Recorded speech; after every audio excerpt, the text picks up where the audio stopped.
having worked on a lot of pilots, all we did was focus on the pilot. We tried to get the best cast and the best crew, and I've talked many times about, you know, fighting for Jon Hamm and fighting for unknown people, and they weren't unknown to television viewers. They just were not stars of TV shows. They were not main characters on them, but they'd all had big resumes. Why did you have to fight? It's interesting because they were on board with the idea that they didn't want to have a star. Who knows? You know, he's unknown. They're scared. Everything was riding on it. And you sort of have to have a conversation where you're like, this means as much, if not more, to me. I'm not going to do that. I mean, they have to trust your judgment.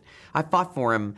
There was an executive there, a woman executive, who did not think that he was sexy. And that's kind of funny.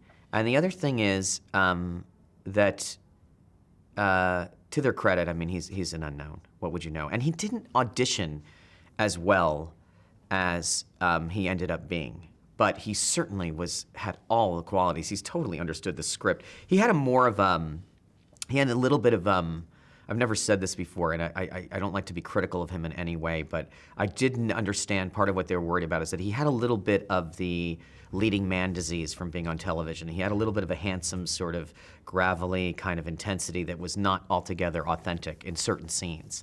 On the other hand, the big scenes, like the It's Toasted scene, which was part of the audition, there was no one who was even close to him, what he was doing. And they said to me, is this the best person for the part, or is this the best person that you've seen? And I was like, I don't know. I just think he's the guy. So we flew him out here. I flew him out to New York on my airline miles.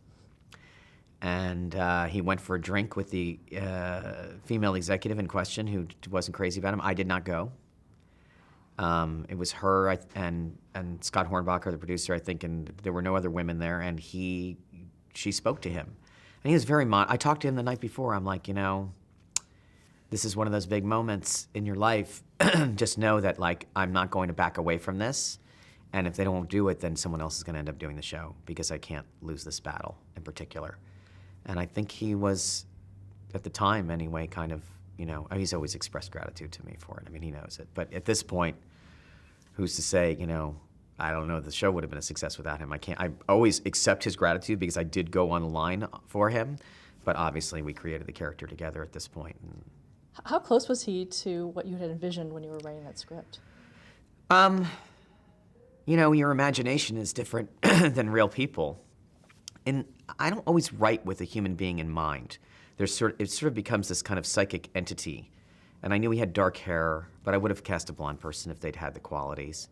I mean, I always thought about James Garner. You know, I thought about George Clooney, because George Clooney was, you know, had made one movie that was not successful, and I thought, oh, he'll be back in TV. I thought about Vince Vaughn, who had done Swingers at that time. I liked the James Garner-ness of it, and George Clooney has the most of that, which is this sort of Boy Scout, this kind of virtuous person with a, you know. If you watch the Americanization of Emily by Patty Chayefsky, and Arthur Hiller, I think, directed it, that's kind of the guy I wanted Don to be. So seeing Jon Hamm and seeing this handsome guy, as I've said, who's not a football player in a suit, who has this intelligence, who has a sensitivity, who seems wounded.